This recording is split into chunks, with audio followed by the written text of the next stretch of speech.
রাশমিকা মান্দানা নাম শুনেছেন? প্রায় সব মিলে শুধু মেডিকেল কলেজের জন্য 50 কোটি টাকার উপরে অফার হয়েছে এই 3 দিনে। বিতর্ক যেন কিছুতেই পিছু ছাড়ছে না ইসলামী বক্তা মুফতি আমির হামজা। কুষ্টিয়া মেডিকেল কলেজ বন্ধ করে দেওয়ার জন্য 50 কোটি টাকা ঘুষের প্রস্তাবদাতাদের নাম জনসম্মুখে প্রকাশ করতে এবার কুষ্টিয়া 3 আসনের সংসদ সদস্য ও জামায়াত নেতা মুফতি আমির হামজাকে লিগ্যাল নোটিশ পাঠানো হয়েছে। বাংলাদেশের আইন অনুযায়ী ঘুষ গৃহীতা এবং ঘুষ প্রদানকারী দুজনই সমান অপরাধী, এবং এই অপরাধীদের ছত্রছায়ায় রেখে এবং গোপন তাদের নাম পরিচয় গোপন করে আমি মনে করি মুফতি আমির হামজাও সমান দোষী। আমি তার কাছে জানতে চেয়েছি, উনি অনেকদিন আগেই মন্তব্যটা করেছেন, কিন্তু এখনো পর্যন্ত কুষ্টিয়াবাসীর সামনে বিষয়টা খোলসা করেনি। এই বিষয়টাই প্রকৃতপক্ষে আমি জানতে চেয়ে তার কাছে নোটিশ পাঠিয়েছি। গতকাল বুধবার মোহাম্মদ হৃদয় হাসান নামের এক ব্যক্তি কুষ্টিয়া জজ কোর্টের আইনজীবী আব্দুল মজিদের মাধ্যমে এ নোটিশ পাঠান। নোটিশ পাওয়ার 7 দিনের মধ্যে এর জবাব দেওয়ার আহ্বান জানানো হয়েছে। এতে বলা হয়েছে, কুষ্টিয়া মেডিকেল কলেজ বন্ধ করে দেওয়ার জন্য 50 কোটি টাকা ঘুষের প্রস্তাবদাতাদের নাম জনসম্মুখে প্রকাশ করতে হবে অথবা তাদের আইনের হাতে সোপর্দ করতে হবে। নোটিশদাতা হৃদয় হাসান কুষ্টিয়া সদর উপজেলার সোনাপুর নওয়াপাড়া এলাকার বাসিন্দা এবং জেলা ছাত্রদলের আহ্বায়ক কমিটির সদস্য।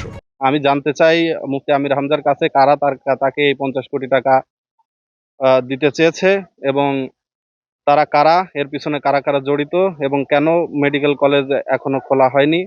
সে যেহেতু আমাদের কুষ্টিয়া সদর 3 আসনের সংসদ সদস্য, অবশ্যই তিনি এই বিষয়টা আমাদের জনগণের সামনে প্রকাশ করবেন। নোটিশে উল্লেখ করা হয়, সম্প্রতি বিভিন্ন জনসভায় মুফতি আমির হামজা দাবি করেন কুষ্টিয়া মেডিকেল কলেজের কার্যক্রম বন্ধ রাখার জন্য তাকে 3 দিনের মধ্যে 50 কোটি টাকা ঘুষের প্রস্তাব দেওয়া হয়েছিল। তিনি এ প্রস্তাব প্রত্যাখ্যান করে বলেন, তাকে পুরো কুষ্টিয়া লিখে দিলেও তিনি তার অবস্থান থেকে সরে আসবেন না। প্রায় সব মিলে শুধু মেডিকেল কলেজের জন্য 50 কোটি টাকার উপরে অফার হয়েছে এই 3 দিনে। তাও কেউ জানবে না, শুধু আল্লাহ বাদে। আমি বলেছি না 50 কোটি কেন 100 কোটি কেন, পুরা কুষ্টিয়া লিখে দিলেও আমি আমার জায়গা থেকে এক চুল নড়ব না। তার এই বক্তব্য গত 27 ফেব্রুয়ারি বিভিন্ন গণমাধ্যম ও সামাজিক যোগাযোগ মাধ্যমে প্রচারিত হয়।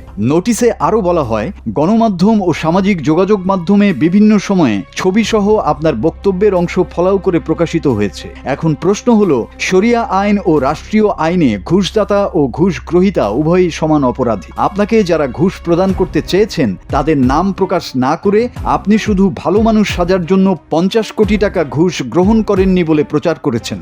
ঘুষ প্রস্তাবকারীদের নাম প্রকাশ না করা এবং আইনের হাতে তুলে না দেওয়ার অর্থ হলো আইনের দৃষ্টিতে অপরাধীকে আশ্রয় প্রশ্রয় দেয়া। কুষ্টিয়া সদর 3 আসনের মাননীয় সংসদ সদস্য মুফতি আমির হামজা দাবি করেছেন, কুষ্টিয়া মেডিকেল কলেজ বন্ধ রাখার শর্তে তাকে 3 দিনে 50 কোটি টাকা ঘুষ অফার করা হয়েছে। উনি অবশ্যই দাবিটি করেছেন। আমি মনে করি দেশের একজন সচেতন নাগরিক হিসেবে কে বা কাহারা তাকে এই টাকা অফার করেছে এটা জনসম্মুখে প্রকাশ করা প্রয়োজন।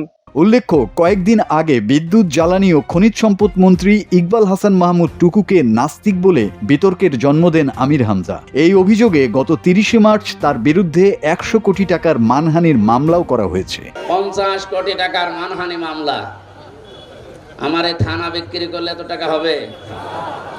ইকবাল হাসান মাহমুদ টুকু একটা নাস্তিক এবং ইসলাম বিদ্বেষী, আপাতমস্তক ইসলাম বিদ্বেষী। মাসুদ হাসান, বাংলা টিভি।